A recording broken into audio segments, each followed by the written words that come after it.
Favourite place back home has to be White Park Bay Beach. It's one of the lesser known beaches. It's a bit quieter. It takes a lot more effort to get there. There's like a little path down to it, which is fine when you're going downhill, but coming uphill, it's a bit more of a trial. We went there as a family one day, my mum and my sister and I think our dog, potentially. And I just remember we had stayed in a bed and breakfast nearby. It was sort of a impromptu family holiday. My dad passed away, so he passed away when I was 9. Very long battle with cancer. The whole run-up was difficult, obviously, as a kid, having to watch one of your parents just deteriorate, and he spent a lot of time in hospital, obviously, with treatment and like operations and different things. But the day they brought him home, that was tough, because although you knew in the back of your head, you were like, this is it, because they've brought him home, there's nothing more they can do for him. A lot of my mum's family were up there to support her. Obviously it was really difficult for her. And our next door neighbour, who we were quite friendly with, had taken me and my sister just to look after us, so we were out of the house and not sort of in everybody's way, because we knew it was sort of getting to the end. And so we had been out that day with our next door neighbour and came back to her home just to make dinner, and my mum came to the door and we went into the good room, and mum was in tears. You could tell she'd been crying for a long time, and she just came in and she said, "Your dad's gone to heaven, girls." I remember just thinking everything was huge, particularly like we spent most of our time in the Disney store, because what else do you do? I still spend a lot of my time at the Disney store, but just everything was so big and bright and busy. This little square just off Soho, it's just really beautiful. I think there's a couple of bars nearby, so there's people sitting outside just having a drink, chatting, but then there's like a couple of trees in the middle, and they're always covered with fairy lights, and especially at night time, it's just really beautiful to go down. I think the reason that I like it so much is the first time my boyfriend at the time, fiance now, came to visit, we were just wandering around London, and it was nice because I hadn't seen him in ages, and we were just chatting and catching up, and we wandered through Soho into this little square. My home is not what you'd expect.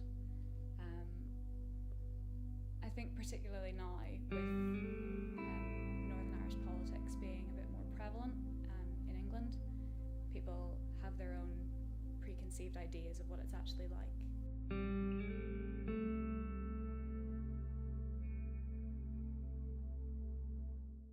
My favorite childhood memory would probably have to be my John Lennon dance recital. It sounds really hipster, but it was my favorite mostly because I had been a dancer for a really long time, and I was in the very front of my class in terms of our section of performing, and usually my mom wouldn't be able to make it to any of my performances, and just sitting there and seeing her in the crowd made me really happy, because she took the time out from work to actually come and see me do this John Lennon dance recital and like sing the Beatles, and it was just really cool to have her there and watching me dance.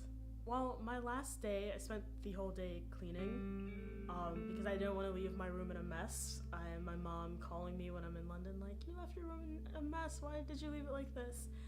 And it was mostly just me spending the day with my youngest brother, Amari, because I consider myself his second mom when my mom isn't there. And so it was mostly spending the day with him because we're really, really close, and I knew that it'd probably affect him the most with me leaving, because I was kind of like his protector in a way from our brother and my dad.